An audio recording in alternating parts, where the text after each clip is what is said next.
नमस्कार। मैं अशोक जरोटी। सभी भाई बहनों का स्वागत है। इस्तीफा स्वीकार होते ही चंपत राय जी ये बदल गए सुर और एक्स पर चिट्ठी पोस्ट कर दी और इशारा कर दिया दूसरों की तरफ। इस विषय पर चर्चा करते हैं। वीडियो बहुत ही रोचक है, आखिर तक देखना और ज्यादा से ज्यादा भाइयों को शेयर करना। जिस भाई ने चैनल सब्सक्राइब नहीं कर रखा अपने भाई के चैनल को सब्सक्राइब भी कर लेना और इस वीडियो को भाई हाइप जरूर करना। कल ट्रस्ट की मीटिंग हुई थी और चंपत राय जी अनिल मिश्रा जी का इस्तीफा स्वीकार कर लिएगा। उसके बाद चंपत राय जी के सुर बदल गए और उन्होंने जो मौन व्रत धारण करा था ना वो भी तोड़ दिया है। एक्स पर चिट्ठी पोस्ट कर दी और इशारा कर दिया दूसरों की तरफ कि मेरे को षड्यंत्र के तहत फंसाया गया है। अपनी गलती स्वीकार नहीं करी, अपनी जो लापरवाही हुई या जो गलती हुई उसको स्वीकार नहीं किया। इसका मतलब यह अगर पद पर बने रहने की अब भी लालसा है। इतना बड़ी घटना घट गई, बहुत बड़ी बेइज्जती हुई दुनिया के अंदर। उसके बाद भी यानी कि गलती स्वीकार करने की बजाय इशारा कर रहे दूसरों की तरफ, अपनी गलती को गलती नहीं मान रहे। उन्होंने रामचरितमानस की जो चौपाई है ना अपने पत्र में लिखी है कि धीरज धर्म मित्र और नारी आपद काल परखियोचारी। यानी ये चारों चीज है ना संकट के काल में परखी जाती है। मैं यहां सवाल कर रहा हूं संपत राय जी से, ऐसा संकट कौन सा आ गया था आपके ऊपर अब जो परखने की जरूरत पड़ गई।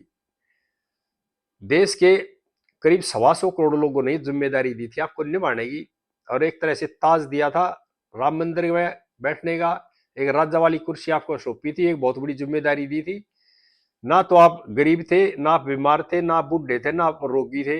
ये जो चौपाई है ना ये तो ऐसा है लोग है बूढ़े है गरीब है पिछले कुचले उनके लिए है।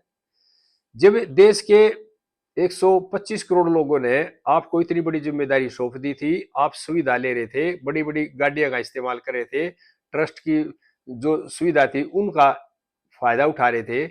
उसके बाद आप ये करें संकट काल, संकट कहां से आ गया था? संकट तो आपने खुद का बुलाया हुआ संकट है। आपने जिस लोग पर अति विश्वास किया, जिन जिन लोगों पर, उन्होंने इस घटना को अंजाम दिया। आप इनको परखने में असफल रहे और अब इशारा कर रहे दूसरों की तरफ, यानी कि अपनी गलती स्वीकार ना करके दूसरों पर उंगली उठा रहे हैं। दुनिया के जो सबसे बड़े रणनीतिकार है ना और राजनीतिक है चाणक्य जी, उन्होंने एक बात कही थी, जब आपका पद बड़ा हो जाए, आपका कद बढ़ना शुरू हो जाए, तो आपके जो नजदीक जो आसपास के लोग हैं, आपके जो परिवार के लोग हैं, आपके जो सबसे खास और नजदीक के लोग हैं ना, उनके ऊपर सबसे ज्यादा नजर रखने की जरूरत है। और वहां पर आप नजर रखने में असफल हो गए और ये उसका कारण है जो घटना घट गई। अगर आप अपनी जिम्मेदारी का निर्वाह सही तरह से करते संपत राय जी तो ये घटना नहीं घटती। आप थोड़ा थोड़ा उन पर शक करते, आगे गलत काम तो नहीं कर सकते, आगे पीछे तो कभी चेक करते उनको, ये देखते पैसा कहा जाता कहा नहीं जाता, किस तरह गिनती होती है, कौन करता है क्या नहीं करता। जो सुरक्षा गार्ड लगाए थे उनको टाइट रखते हैं, कभी हर आदमी की तलाशी होनी चाहिए। अपनी ड्यूटी निर्वाह करने में आप असफल हुए और कह रहे हैं क्या, इशारा कर रहे हैं भी मेरे को तो षड्यंत्र के तहत फंसा दिया। इसका मतलब है आपकी लालसा अब भी है पद पर बने रहने की। मैं यहां एक बात और मानता हूं दोस्तों, हो सकता है ट्रस्ट में भी आपस में कोई मनमुटाव हो, कोई खिंचाव हो, कोई बात ना मानता हो, तो अगर आप अपनी ड्यूटी को अच्छी तरह से नहीं निभा सकते तो हाथ जोड़ करके सेवा मुक्त हो जाओ, भाई मैं ड्यूटी को नहीं निभा सकता और ये जिम्मेदारी किसी दूसरे आदमी को दी जाए। चंपत राय जी का बहुत बड़ा योगदान है राम मंदिर को बनवाने में, इसको मैं कोई दो राय नहीं है और हम सम्मान करते हैं चंपत राय जी का तहे दिल से। लेकिन इस कर्तव्य को निभाने में चंपत राय जी असफल रहे हैं। मानव है, गलती हर एक आदमी से हो सकती है, किसी से भी हो सकती है काम के बोझ से। मैं ये नहीं कह रहा चंपत राय जी को ज्ञान था इस चीज का, नहीं ज्ञान नहीं था, लेकिन जो ये घटना घटी है वो उन्हें अति विश्वास किया ना उन्होंने उन लोगों के ऊपर, उसका नतीजा ही है। लेकिन अब जो गलती होगी उसको स्वीकार करना लेना चाहिए और स्वीकार करके आगे बढ़ना चाहिए। इस्तीफा दे दिया ठीक है, दूसरी जगह जाकर सेवा करें। लेकिन अब भी क्या है, अब जो इशारा कर रहे हैं ना वो सारी दुनिया सारा देश समझता है जो इशारा जिसकी तरफ कर रहे हैं, लेकिन ये गलत कर रहे हैं। इसमें क्या होगा, चंपत राय जी आपकी हंसी ज्यादा होगी आपको नुकसान ज्यादा होगा और आपका जो सम्मान है ना घटेगा बढ़ेगा नहीं इस मामले में। देश का बच्चा बच्चा जान चुका है अभी किसकी गलती थी क्या गलती थी। एसआईटी ने दूध का दूध और पानी का पानी छान दिया था। ये मुख्यमंत्री जी ने पहले ही कह दी थी जिस दिन एसआईटी का गठन किया था, अगर धैर्य रखो, ना तो चोर बचेंगे ना उनके हक्का बचेंगे, दूध का दूध और पानी का पानी होगा। और यही कारण है आगे आपकी इसमें सीधम सीधे भागीदारी नहीं थी और इसलिए एसआईटी ने जो इंटरिम रिपोर्ट दी है उसमें आपका नाम नहीं है। दूसरे जो आपके साथी थे जो आपके बिल्कुल साथ साथ रहते थे उनका नाम दे दिया ना, क्योंकि उनके खिलाफ सबूत मिल गया एसआईटी को, जो कॉल डिटेल मिल गई, जो जो डॉक्यूमेंट प्रूफ है वो मिल गए, उनका नाम दे दिया।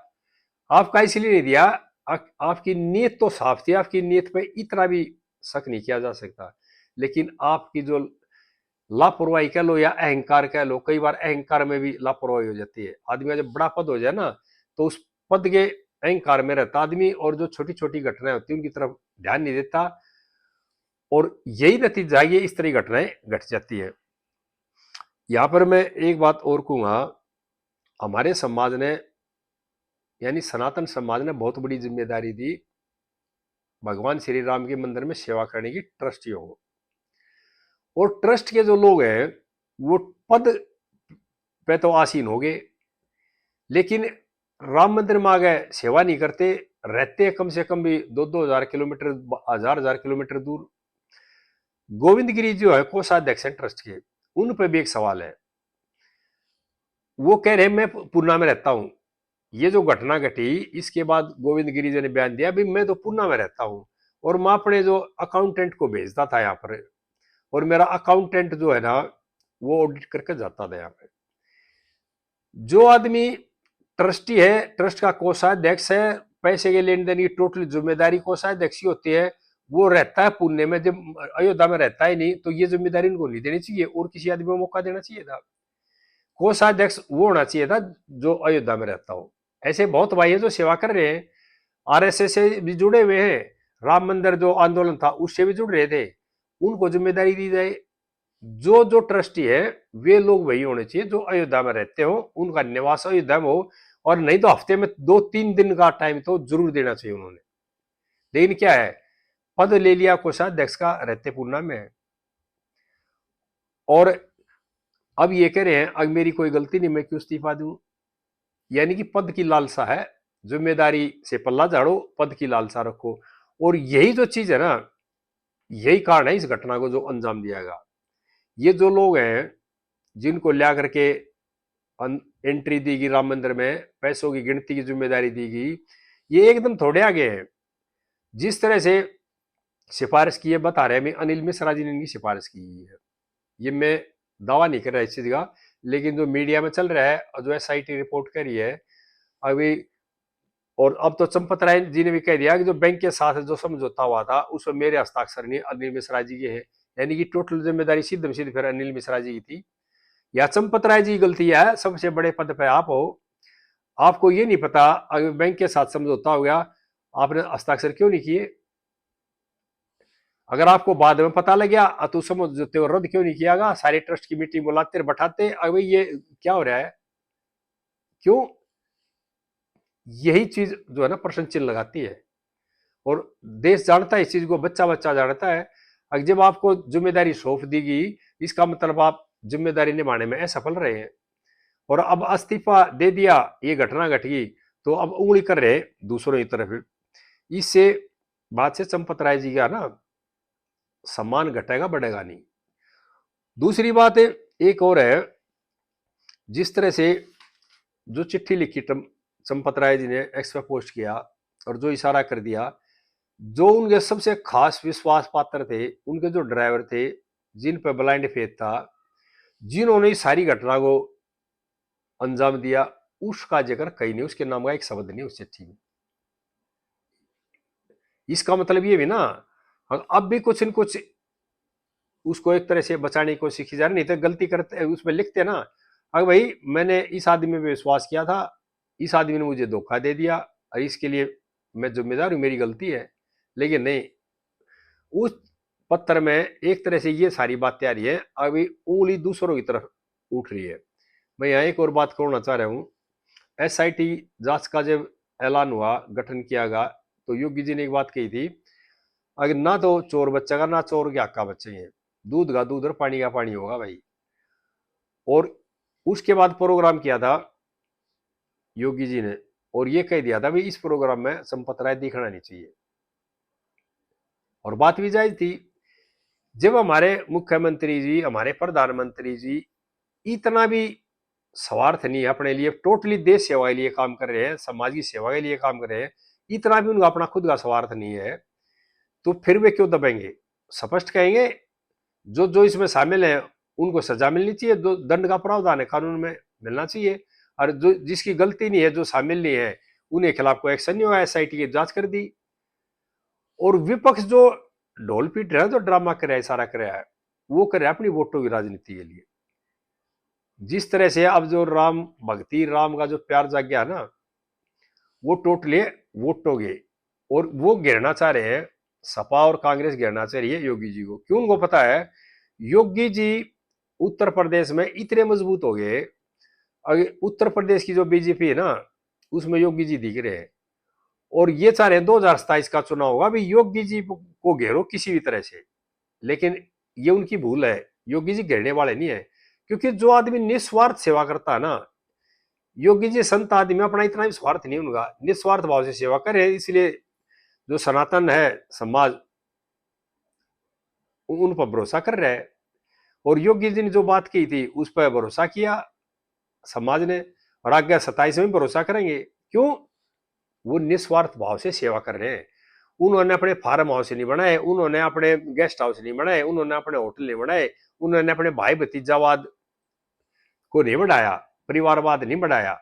और बाकी किसी को भी जाके देख लो, सबने अपना परिवारवाद बढ़ाया है, भाई भतीजा अपनी संपत्तियां बनाई है। हमारे प्रधानमंत्री जी ने, योगी जी ने इतनी भी संपत्ति नहीं बढ़ाई अपनी, और ना अपने परिवार को बढ़ावा दिया है। ये टोटली इनका काम है भी राष्ट्र की सेवा करना, समाज की सेवा करना, एक तरह से राष्ट्रभक्त है। लेकिन अपनी कुर्सी के लिए विपक्षी है, वो चिल्ला रहे, कभी किसी तरह का आरोप लगा रहे, कभी किसी तरह का आरोप लगा रहे। इन आरोपों से कुछ होने वाला नहीं है। और एक बात और बताना चाह रहा हूं, जो जो इसमें शामिल है ना, एसआईटी की रिपोर्ट आ जाएगी अगले 10-12 दिन में, उसके बाद देखना जिस जगह नाम खुलेगा और वे जेल जाएंगे, उनकी सजा भी होगी, देख लेना, इसमें बचेगा कोई नहीं। हाँ, जिस जिसने इस चोरी में हिस्सा ले रखा है, जो शामिल है, वे तो बचेगी नहीं। और जिस चीज लापरवाही गलती है, जो हिस्सेदार नहीं है, उनका कुछ होना नहीं है। क्यों? सीधम सीध जो बेनिफिट रहता ना, चोर वही है, या जो चोरी में शामिल पाएगा। लेकिन एक आदमी की भूल होगी, गलती होगी, लापरवाही होगी, वो उसमें शामिल नहीं है। और जो शामिल है षड्यंत्रकारी, उनको बख्शा नहीं जाएगा, वो देखना। और बच रहे हुए भी जेल जाएंगे। आगे इस तरह की बातें फिर शेयर करते रहेंगे। इस वीडियो को भाई ज्यादा ज्यादा शेयर करिए। जय हिंद देशवासियों।